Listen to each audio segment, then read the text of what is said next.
देखिए 2014 में जब इस पटरी पे नरेंद्र मोदी नाम का शख्स आया, तब से ही रेलवे पटरी से उतर चुका था। उद्घाटन करने और हरी झंडी दिखाने का श्रेय आप ले लेते हैं, तो वहाँ पर अगर कोई विफलता हुई है और इतने लोगों की जान गई है, लोग तो उसकी सर जिम्मेदारी कौन लेगा? क्या वो 233 लोग लावारिस थे? मोदी जी से अनुरोध है कि अगर आपको इवेंट ही करना है 10 दिन रुक जाइएगा, उसके बाद आपको इसकी हादसे की इंक्वायरी, जो भी इन पे सवाल पूछे उनको देशद्रोही का खिताब दे के उनको जेल में डाल के और उस घटना के ऊपर थोड़ा आप लीपापोती कर सकते हैं, पर अब मोदी जी को वहाँ नहीं जाना चाहिए। इन लोग ने जो कवच का बारे में बात कर रहा था, इतनी बड़ी लेवल पे उस कवच को लेके एडवर्टाइजमेंट किया, एक इवेंट बनाया था, फिर कैसे एक्सीडेंट हुआ? किसी के परिवार में कोई एक ही कमाने वाला था, किसी की बेटी कमाने वाली थी, किसी की बहन काम करने वाली थी, न जाने कौन कौन काल का ग्रास बन गए। जब हमारे रेल मंत्री अश्विनी वैष्णव जी जो दो ट्रेनों को आपस में लेकर के हाथ में एक एक्सपेरिमेंट दिखा रहे थे लोगों को कि देखिए जब दोनों ट्रेनें अपने आमने सामने आएंगी तो वो उसकी स्पीड कम हो जाएगी, वो आपस में टकराएंगी नहीं। तो ये खोखले वादे, ये नकली प्रेजेंटेशन दे करके आपने देश के लोगों को गुमराह कर दिया। देखिए 2014 में जब इस पटरी पे नरेंद्र मोदी नाम का शख्स आया, तब से ही रेलवे पटरी से उतर चुका था। देश के अंदर इंफ्रास्ट्रक्चर की हालत आज ये है कि कोई सवाल पूछने वाला नहीं। अगर सवाल पूछते हैं तो बोलते हैं कि आप देशद्रोही हो, राष्ट्र विरोधी हो। ये सारा एक टेक्निकल भी फॉल्ट है और उसके लिए जिम्मेदार सरकार है। सरकार में भी एक श्री नरेंद्र दामोदर दास मोदी, क्योंकि अगर आप हरी झंडी एक शौचालय से लेकर ट्रेन को खुद दिखाते हैं प्रधानमंत्री जी, मंत्रिमंडल में आज कौन है कोई नहीं जानता। हमें तो आज पता चला कि अश्विनी वैष्णव साहब देश की रेल मंत्री हैं, आपको पता ही नहीं था? हमें पता ही नहीं है। यही तो देश का दुर्भाग्य है कि हम तो यही सोच रहे थे कि देश का प्रधानमंत्री ही सब कुछ है, पर अब जब दुर्घटना हुई तो उनको भेज दिया गया वहाँ पे।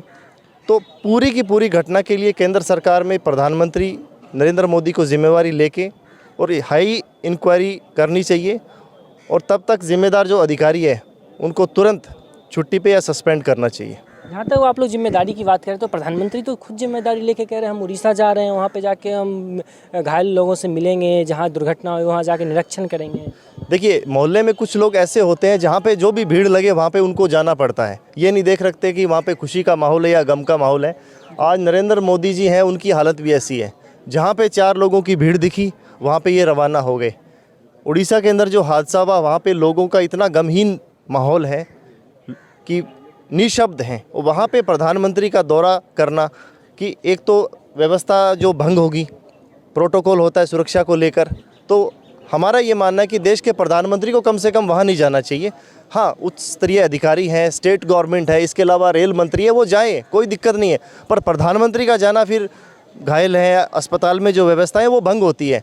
मोदी जी से अनुरोध है कि अगर आपको इवेंट ही करना है 10 दिन रुक जाइएगा, उसके बाद आपको इसकी हादसे की इंक्वायरी, जो भी इन पे सवाल पूछे उनको देशद्रोही का खिताब दे के उनको जेल में डाल के और उस घटना के ऊपर थोड़ा आप लीपापोती कर सकते हैं, पर अब मोदी जी को वहाँ नहीं जाना चाहिए। छुट्टी का समय चल रहा है विनोद जी।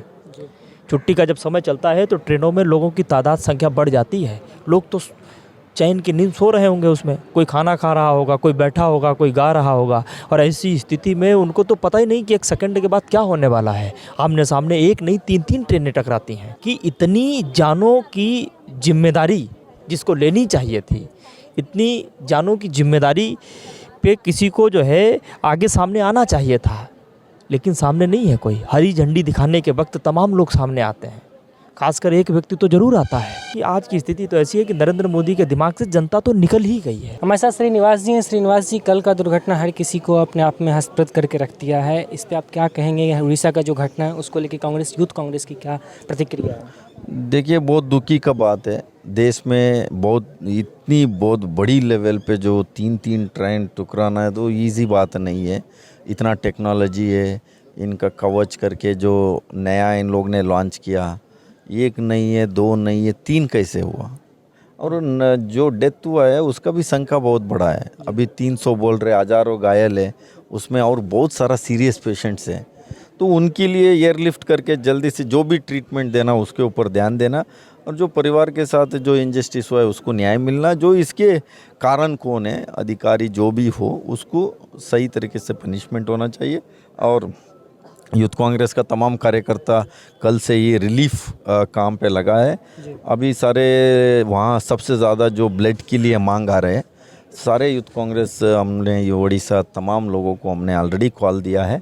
वो सारे लोग वहाँ ऑलरेडी ब्लड डोनेशन कैंप डाल के जो ब्लड देने का काम और जान बचाने के लिए हमने जो कोशिश करना है हम कर रहे हैं। बट इसमें राजनीति छोड़ के सरकार को जल्दी से जल्दी उन परिवार के बारे में सोचना चाहिए। लेकिन सवाल तो यह भी उठ रहा है ना, लगातार इस बात पे भी सवाल उठाया जा रहा है कि जब 3 ट्रेन एक ही बार एक पटरी पे कैसे आ सकता है? कहीं ना कहीं तो हरी झंडी देने में दिक्कत हुई। नहीं है, इन लोग ने जो कवच का बारे में बात कर रहा था, इतनी बड़ी लेवल पे उस कवच को लेके एडवर्टाइजमेंट किया, एक इवेंट बनाया था, फिर कैसे एक्सीडेंट हुआ वो बात सबको, नॉट ओनली मी, पूरा देश का एक एक व्यक्ति को भी इसके बारे में कहीं ना कहीं सोच आता है।